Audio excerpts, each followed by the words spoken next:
Comes the daily grind. Ooh. A little flat there. I knew what song I wanted to start with, and then I forgot it halfway through, and I was like, oh, welcome to the daily grind. That was a very bad rendition of Here Comes the Sun. It won't happen again, everybody. George, I know you're rolling over in your grave, Mr. Harrison. I'm sorry. Happy Tuesday, everybody. For those of you joining us at home for the first time or for the numereth time, I made that word up. On Tuesdays, I have my good friend Rusty Buckets Musty. That order doesn't sound as good. Rusty Musty Buckets. That's better. How are you, brother? How are you? Dude, some might say I am finer than frog hair. It's a great Tuesday morning here in Memphis, Tennessee, and I am happy to be here, man. Thanks for having me. Yeah, brother. Shout out Wayno, always joining us. And he is kind of, I'm going to show this. He's talking about what we're going to start the show off tonight for him, this morning for us, talking about Luka has no help coming, man. That game was over in the first 10 minutes. If that. Did you watch last night's game? For those of you who didn't watch it, the Grizzlies won. The game was over in the first quarter. They were at like 20 in the first quarter, and they never let go of that lead. Yeah, I mean, we hung like what, 5 touchdowns on them last night before they even got going. It was 34-9 and just in complete control last night. Yep. In a league where we clearly have a couple of the best players in the summer league right now. And margin of victory matters. Last night helps, right? Like in tiebreaker situations, margin of victory is the tiebreaker, and the 20-point victory over a hapless Dallas Mavericks team was definitely what we needed to get the summer league rolling. Man, we were so I had Uncle Buck on the show yesterday, and we were like looking. He was just going through the roster, and man, the only guy that he knew, I knew Omax Prosper because he was who they drafted last year. Right. The only guy he knew was the 7'5" dude from Ole Miss. Yeah, I mean, same. Prosper was about the only one that I knew and was excited to watch for them, and he was fine. 16 points on 6 of 14 shooting, a very efficient, over 50% night from the floor. But other than that, like, you could put that comment up again. Luka ain't got no help coming, none, because it was pitiful last night. And we were, again, without Zach Edey. I know it's been talked about whether he's going to play or not. For me, I think the writing's kind of on the wall with us signing that Pember kid. I know he's listed as a forward, but he can play center at 6'10", 6'11". I kind of feel like we've seen the last of Zach Edey, especially how we handled Dallas last night without him. Like, go get ready for the season, big fella, because we got this. I mean, they didn't need. Worried's the wrong word. When I knew they had a guy over 7 foot, I was like, oh, what's going to happen? And it didn't matter. It really didn't matter. I saw on Twitter last night, somebody put that Trey Jemison is like the linebacker that comes to play basketball once football season's over. He just looked like a bull in a china shop last night. 5 rebounds, just kind of imposed his will on the 7-footers and kind of moved them around. 10 points last night, 5 of 8, very efficient. In my article I wrote for the Kings game, talked about he needs to prove that he can be a minute getter. And last night he didn't look too bad, for sure. Well, and I mean, so the starters, every one of the starters last night had a double figure plus minus. They all scored in double figures. It was just like so the Trey Jemison started, Scottie Pippen Jr., Cam Spencer, Gigi Jackson, and Jake LaRavia, which the 5 best guys on this team. This summer league roster is really good. I think it helps that 5 or 6 of the guys saw regular rotation or regular NBA minutes last season. Like a lot of them know each other. Dejan Jarreau off the bench. He's familiar with the coach and he's familiar with the guys. It's just between the 5 starters and Jalen Wells and Dejan Jarreau, that's 6 guys that are like pretty dang competent. And through 2 games, they're bulldozing these guys. Yeah. And, we thought GG was going to be the best player on the team. And last night, double-double, we'll talk about here in a minute. Yes, absolutely. Yes. But Scottie Pippen Jr., man, like I know you and Ryan were on here and Sane was in the comments last week, kind of talking about some of Pippen's flaws. And he's undersized and whatnot. And it's summer league competition, but he looked good defensively last night. It was pesky. He had 5 steals last night, 7 assists. We almost had a double-double from him. He just was in every passing lane. He was absolutely just a menace on defense last night, and he could get to the bucket anytime he wanted. His, that first step off the dribble is not in the same class as Ja Morant, but it's similar to where he can hit one rebound, like one dribble and go, and he's by his man heading in, and he is going to be a competent backup point guard for us for a long time. And we've handled his contract so well with that 2-year 2-way, and I cannot wait to watch him play for the Grizz for a long time. Yeah, and I'll admit, like, I was one. I thought the call last night was pretty good. It was, who was it? It was Seth Greenberg and forget the other kid's name. I would watch Seth Greenberg. Greenberg is good, and Mm-hmm. he likes some of these Grizzlies, some of our teams, so it's fun to listen to. Yeah.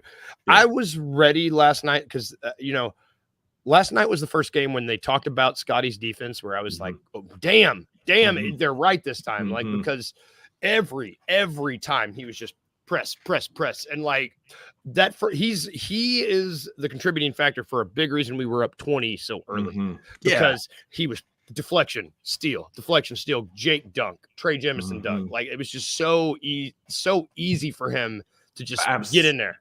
Absolutely, because he was on their hips like a jean pocket and would not go away, and just was constantly pestering folks. It was fun to watch him. He's clearly an NBA talent. He's clearly an NBA player. He'll never be like a big time starter because of size issues. But my goodness, man, if we can use him down the stretch this season to back up Ja, give him some spell, and he can get production like that. And again, the competition will be different for sure. But he's doing what we had hoped Gigi and Jake and Scotty would do, given, like you said earlier, all the NBA minutes that they've gotten. It's paying dividends in this summer league as we're absolutely waxing people. Yeah. And speaking of, so you mentioned Jake. Jake continues just. So any third-year player that decides they want to come back to summer league, I have a little bit of respect for. Just more respect than, because he doesn't have to do that. That is his decision, right? I mean, unless the front office was like wink, wink, nudge, nudge, but there was no reason for that. He continues to impress me, and if we're talking about, I mean, he was 4 of 7 from the field, 2 of 4, 4 of 4 from the line last night, like 7 assists, 4 rebounds, 4 steals. The dude is just like, the dude might, like, after Scottie Pippen Jr., he might be the most complete guy that's playing on our roster, at least. I like my crows served best rare, and I'll gladly eat it here on the show amongst friends. I've been hard on Jake LaRavia. I was not high on David Roddy or Jake LaRavia when we picked him up, and I was right about Roddy, may have been wrong about LaRavia. You know what I mean? Like, I'll get his shot is smooth, and I could probably get past him with him defending me, and that's saying something at 37 with 2 bum knees. But like, we're here to talk positive about the guy, right? Yeah. His role on this team is like that corner 3 specialist. That's how he can carve a niche, right? Because there was a couple of dribble drives where Scotty kicked out to him and he hit that deep 3. And he had that dunk on that run out on that. Like, that's how he can find his role in this team, is just be that specialist scorer off the bench as the 13th, 14th player off the bench. I'm fine with that. Like, if he can create some floor space for Ja or Scotty or Vince that's attacking the rim and be that guy over there that's ready for a kick out and you knock that shot down, that's his role in this team. Wayno, like you said, I don't know that he's necessarily like a long-term replacement for Kennard, but I think he can fill that role of that shooter guy that we need. He's not a 3-and-D guy. He's just a 3 and ... But he can get that shot up. He can help space the floor. And if he can do that role like consistently, then I'm not opposed to him being on the roster next year. Clearly, Kleiman sees something in him, and I think we're seeing what Kleiman in the front office see in him, and a competent scorer, and a they always say this about the unathletic white guys, right? But they have a high basketball IQ, and that's kind of what we see out of Jake. Like, he's a smart player, and he's got a smooth shot. So I'll gladly eat crow on LaRavia and say that he might be a decent NBA player. One thing that works in his favor, I think, I forget how big he is. Me and Uncle Buck were talking about this yesterday, but seeing him on TV, like when he's able to cut to the basket and just slam it down, you're like, man, he's a big SOB for 6'7". Yeah, like 6'7", and he's just looks like he enjoys to eat, and I like that. He is taking advantage of Memphis and eating appropriately, unlike Zaire, some of these other little skinny wings that we've got. Santi, like, clearly Jake is enjoying the barbecue here in Memphis because that's a big boy. He's thick with 2 C's. He's thick, 2 C's, and I like it. Yeah. I'm gonna throw Wayno's comment back up there. Is he the long-term replacement for Kennard? I don't know if he is. Cam Spencer continues in my mind to impress me in 20 minutes, 5 of 7 from the field, 1 of 2 from 3, 3 rebounds, 3 assists, a steal, 11. I love the kid, man. I love him. And you know who doesn't sit down ever, even on the bench? The dude is standing up he is dialed in. Love it. They called him Dan Hurley Jr. on the broadcast last night. And that's, what? I'll take that. Again, high IQ, incredible basketball smarts. It's funny, Maggie is kind of newer in her Memphis Grizzlies fandom, and I appreciate her. Shout out Maggie real quick for taking on this burden and my fandom of the Memphis Grizzlies to make her watch a summer league game on a Monday night, in June. We're together for a date night, but shout out Maggie. She said last night, she's like, I know him. That's Cam Spencer, 24. He's a dog. I'm like, yes, ma'am. Let's go. Yeah, you know he's a dog. Maggie knows ball. But yeah, man, just watching everything he does is right on time. He's smart with the basketball. He's smart defensively. He's already coaching up other guys, and guys like that are infectious. They can help in the doldrums of the midseason to find energy off the bench and be just that pesky defender like we're talking about. I think that we've got a backup point guard by committee. We've got 2 dudes that can play 50 games next year. Simple math, that's 100 games between the 2 of them in 82-game season. We got plenty of backup point guard help. By the time we get to the playoffs, hopefully we have a healthy Ja and Dez and Marcus that can kind of take over that role because, I don't know that either of these guys just yet have a role on a playoff roster, but man, it's fun to watch them play right now. We're going to do this tomorrow on tomorrow's show. We'll do it. Has he shot less than 50% from 3 in any of these games? I don't think he has. So, I don't think so. Like his worst night would be last night when he's 1 for 2. Yeah, because he's been 3 for 4, or he's he had that one game where it was 4 for 6 or something. He can go on a heater, man. And I agree. Again, you want to roll on this team? We're bad in the half court. Your role on this team is either to be 7 foot forever like Edie, or be a guy who can fill it up from 3. And if you can find a spot on either one of those, we have a place for you on Beale Street. We got to play. Here's your spot. That's it. So that's. There's one guy we've not talked about. That's who I want to spend the majority of this talking about. Gigi Jackson. Maybe the best player for us. Well, probably the best player for us last night. It's his best game so far in the summer league, I would say. Yeah. I don't know if that's. He just had his best shooting. Last night was the game that I think we wanted from Gigi out of the gate. We wanted this in Salt Lake. Does it matter we didn't get it? I don't think so, because clearly he still has it. I think he was kind of playing with his food a little bit in Salt Lake. The competition wasn't super great. He's stepping up here. Last night, a double-double, 23 and 11 last night. Love to see getting after the boards. Again, being nitpicky, and I hate to be that guy because he 9 for 19. He shot almost 50% from the floor. He shot 38% from 3. Those are things that we can live with, both of those things. Yeah. I just don't love seeing that 0 in that assist line because he's still not seeing the floor super well. But we're going to be positive this morning. It is Tuesday after all. It's a great day to have a great day. So we're going to be positive. Yeah. And we're going to say that the shooting was there last night. Shots were falling. He was getting to the rim. And he looked like he was having fun when he was doing it too. He looked relaxed. He looked easy because, in Salt Lake City, he probably was playing with his food a little bit. And there was probably a little bit of tension because of some of the, there was so much hype going into Salt Lake City about Gigi from how he finished last year. Just to see him relax. Yeah. National media. I couldn't get on Instagram or Twitter without there being a Gigi video somewhere.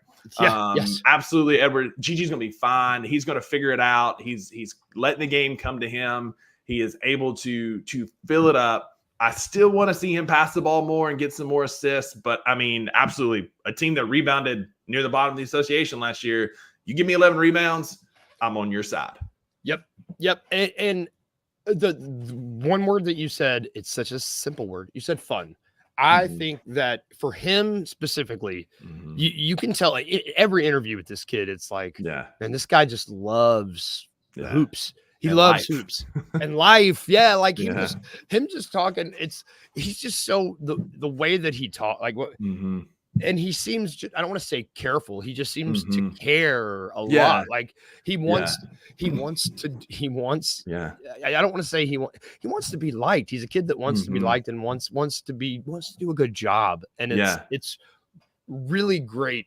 I'm Yeah. so happy that we drafted him. I'm so happy that he slipped to us. I'm so happy we have a son. Mhm. You know, and in the long term, if he's a guy that can come in off the bench and get you 23 points and 11 rebounds, like, Yeah. I'll take it. Absolutely. And, very gregarious, outgoing, almost just like the joy that he plays, like no Diddy with any of this, but like the joy that he plays with and the happiness that he's on the court. Like it's fun to watch him do the interview with Verno the other day on their show. And at Summer League or like the AAU tournaments he's been at, like he's just a joyous guy. And that's going to be infectious. It's going to be fun. I hope he keeps that even then, like when things aren't going his way, his shot's not falling because like, Wayno said, like if he can give me 11 rebounds on a night with no assists or fewer points, I'm all for that. Yep. I mean, I don't foresee, I imagine that they play him every game. I imagine the guys that we've seen, I don't see anybody getting shut down or anybody getting added from the group of guys we've been seeing, unless Edie is able to play a game, but I just don't. I don't know if they will, honestly, again, because we've added, Pimber and we've got Jemison, both of those guys playing well in the post. I don't think so. I think Gigi's going to play. I think the lineup that we're seeing, they're going to go get a Summer League championship, and I think we can see that. I think so too. And I think that they see that this roster can go win that, and so I think I don't think they're going to mess with it. Plus, it's more opportunity for Gigi to, get better. I think it's opportunity for him to maybe try and work on some of that. I keep saying that. Maybe I'll manifest it, but instead he just keeps shooting, and that's fine. Keep shooting, fill it up, whatever. Do your thing, Gigi. But I think this group will stay. I think we'll probably see a little more Jalen Wells. He played 24 minutes last night, which was good off the bench. But we didn't talk about his him. Shot. Let's talk about him some. He needs to find his shot. Like I don't think I keep in my mind, like I have PTSD and I get that 1,000-yard stare and like, this is Zaire Williams. Like, but it's not because his shot is better. When he's not shooting, he does other things well. He grabbed 2 rebounds last night, 2 assists. He had a steal, or 2 steals last night. I mean, he's doing other things well. Like, I don't think he's a net negative for us right now. I just, hope the shot starts falling. You give him some confidence, and I think he'll be fine. I agree. Edward, shout out Edward. He has a question for us. Do we think that Gigi will just rack some more assists because of the talent around him when he's on the main roster? Which is that's a good point. Like on the it's not going to be. It's not. I mean, no shade to these guys, but it's not going to be Jake LaRavia and Trey Jameson and Dejan Giroux that he's dishing. That he's sharing the floor with. It's going to be Brandon Clark. It's going to be Vince Williams Jr. Like these. That's a good question, and you have to imagine. Yes, no assist is weird. I don't see him. I don't see that continuing because. I mean, Edward said it. There's too much talent around him for that to continue on the main roster. But if he could do like 20 plus points, like I'd take 8 rebounds and 3 assists. Gimme. I mean, the reality is, Luke, Edward, we're talking about like the 10th guy on this roster, right? Like, much like we got to take a step back and realize like Gigi was great in a bad year last year. He was the best player on a bad team, him and Jaren kind of alternatively. And he's going to be the 10th option. Yes, I think that assists will come by just purely TJ looking at him and be like, if you want to play, then your ass is going to pass the ball. Like, I don't know what else to tell you. Like, you have to. You gotta. Because, like, there's going to be nights where he's feeling it and he goes and gets us 20, 24 points, and that's great. But we're going to need him to be maybe like a 12 to 14 point guy, 6 or 8 rebounds, 3 to 4 assists. That's kind of his niche on this team. And he can make those around him better. Because that's like, you look at like the stars, like Ja makes people around him better. Dez makes people around him better. Jaren makes people around him better. And Gigi, I'd like to see some of that in Summer League, make some of these guys better through assists. But I agree. I think that once we get more talent around him, we will see more assists. Gigi does seem like the kind of guy to build on this. I'm excited for Wednesday. As much as one can be excited for a Wednesday game against the Orlando Magic in Summer League, he's one guy in particular that I just from game to game to game, I'm excited to see what he does. Yeah, absolutely. It matters. Yeah. For someone so young and someone so capable of so much. His growth from game to game is important. And to Wayno's point, if you'll throw that up there too, Wells will benefit from the G League over the next few seasons. Great observation, Wayno. I think he will. He's like Luke, you just kind of like, you could have been talking about Jalen here, right? Like, he's got games that he can build on because he had that 20-something point game in the third Salt Lake City game. And so there's stuff to build on. I think he is more of a project. And we kind of knew that, I think, because, you know, he was a D2 guy who worked his way up to Washington State and worked his way up into the second round. And so there's still a ton of growth.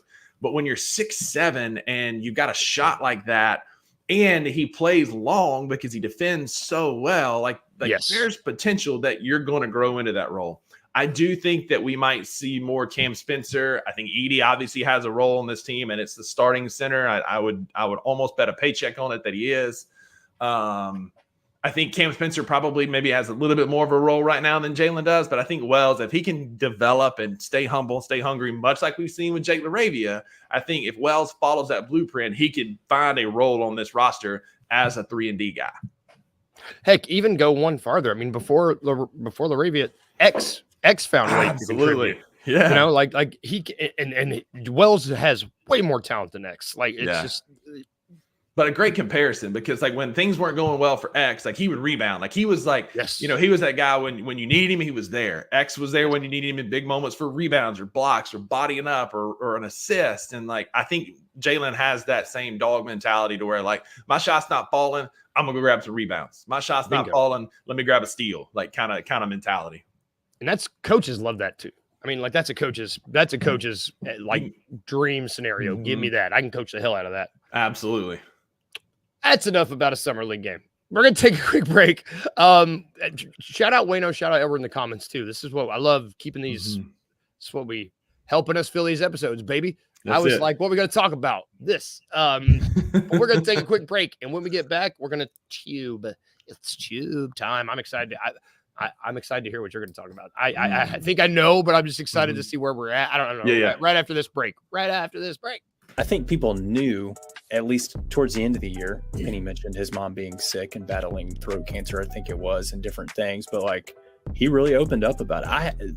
I don't know that anybody knew about his mom having a stroke mid-season, leaves a shoot around, goes home to find his mom on the floor, and then had to basically leave her to still go coach a game. It's crazy. Like I can't, it puts things into perspective. It's just like, some things are more important than basketball. And so, yeah, to your point of him being distracted or focused on taking care of or the health of his mother, like totally understandable. So no wonder a part of him probably feels personally attacked. I think if that had been out, and I'm not saying he should have put that out, like totally his family, absolutely not. Privacy, whatever. I'm just saying, had it been out and people known that, I think he would have been given a lot more slack for what had occurred during the season. Tune in to Tigers Untapped with TJ Willis and Trey Lasley every Wednesday at 3 p.m. on the Bluff City Media YouTube channel. I don't know that there's been a more polarizing prospect in recent memory than Edey. I mean, everyone just had wild opinions on him. You find guys, people whose opinion I really respect in the draft community, who had Zach Edey number one. You'll also find people whose opinion I really respect who had Zach Edey in the 20s or 30s. So he was all over the place. I settled with him as a top 10 guy in this class. And, you know, I've told a couple people I kind of want to edit my draft board now and put him like top 3, because I just think the Grizzlies are a perfect fit for him. Like this makes so much sense. And I think the more you think about it and the more you look at what he does well and what he brings, it's perfect, man. It really is a perfect fit. Tune in to The Anthony Sane Show Wednesdays and Fridays at 12 p.m. weekly on the Bluff City Media YouTube channel.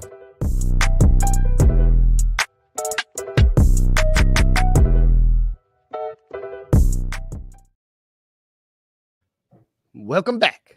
I was enjoying that. I was like, man, between Kenny and Chip's voice, I just want them to read like "Good night, Moon." Yeah. Good night, stairs. Calming. Yeah. Yeah, love it. If you like their voices like we do, you can check all that over at bluffcitymedia.co. We also have $2 Sports Show. We've got Grizz 901. They're taking a little hiatus, but we've got No Bluffing. We've got the Anthony Sane Show. We've got Tigers Untapped. We've got Night Court. Said it right that time. We got everything. You also have the Daily Grind. That's our show. And if this is your first time watching the show, you know that on Tuesdays we do a little thing called tubing. We tube a little bit. We tube because everyone watches a TV. There's one in every household. I think at least there's one on your phone. It's a little mini TV. You know, there's TVs everywhere. And so everyone's watching stuff. So we like to talk about what we're watching. I can go first because I said it was Twister theme week. Uncle Buck helped me yesterday because it sounded like he had a couple tornadoes in his house. Poor SOB. And you could say that our little monster is in a tornado, but he's way too happy. I watched Twister, the movie, twice in 3 days. It's so good though. It's so good, man. I was like, it slaps. And it's I was doing I was like researching some stuff. It's back when we used to make stuff in this country and we didn't have CG. So they're just throwing ice and throwing stuff at them. And it's just like, what about give the me cow? more of that, dude. I'm gonna have to call you back. We got cows. I think that was I think it was. Did you know that lady is the owner of the Atlanta Hawks? So that's we'll tie it together. The lady that says, I'm gonna have to call you back. We got cows. She's get out of here. Jamie Gertz, I think is the actress's name. Her and her husband are like billionaires and they own the Atlanta Hawks. That's wild. Absolutely. So she should have said, I'm gonna have to call you back. We got Zachary Reese's Jay. That's what she should have said. And then his butt, he just but it's just a good movie. It's got so many good Bill Paxton, RIP. He's great. It's got Philip Seymour Hoffman, RIP. It's got Cameron from Ferris Bueller. Yeah, it's Bueller. Got the Dread Pirate Roberts. He's an a-hole in it. It's just a great movie. It's so much more like Jurassic Park, which I love, but with tornadoes instead of dinosaurs. And I wish we made more movies like that where the spectacle of like the tornadoes, the asteroid in Armageddon, like the stuff that was exploding and murdering things was more cool than the people in it. Yeah, I love it. 90s movies were just they were 90s, man. Different. They were different. We made them different. We were just like, be in this. And it would be like, that's just two normal looking people. And like, I don't care. They're going to survive it. One of them is President Bill Pullman. That's it. Just like, I ache. My heart aches for 90s movies. Yeah, man. Yeah. It coming off 4th of July, Independence Day is another great one. Just like so many good 90s movies of like other forces killing folks. And I'm here for it. Yes. You get it. Yeah, absolutely. All right. Your turn. I'm going to throw a comment up here. I'm assuming I know. So absolutely. Yes. Yeah. So real quick, I did over the weekend. I did want to talk about this briefly. Receiver on Netflix, the documentary. It's the follow-up to Quarterback from last year. The receivers, it's got George Kittle, Debo, Justin Jefferson. Amon St. Brown and Devontae Adams. Gold. I already liked George Kittle. Makes me like him even more for what he does. He's awesome. He's a dude. And what he does for like soldiers and different things throughout the show. His wife is incredible. Like it's really a prop piece for her too. Like she's so good to him. She's an Olympian, right? Is she an Olympian? Or no? No, but she played basketball or something in Iowa. Yeah, she was I knew she was an athlete. Yeah, she's an athlete. Just great couple. Devontae Adams is just a great dad, and it's funny just watching them be normal people because you think of receivers as these prima donna divas, and they are. But then to watch them like step into like be a dad and just the roles that they do, like great documentary. Watch it. It's well worth the watch. And Randy Moss hosts it, so I mean I'm here for that too. Oh yeah. But what we've all been waiting for, absolutely, Game of Thrones. So.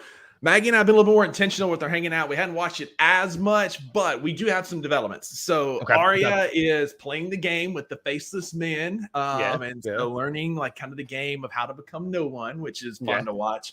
Let's see, Tyrion and Jorah were picked up by the slave traders last night on their way to see Dany.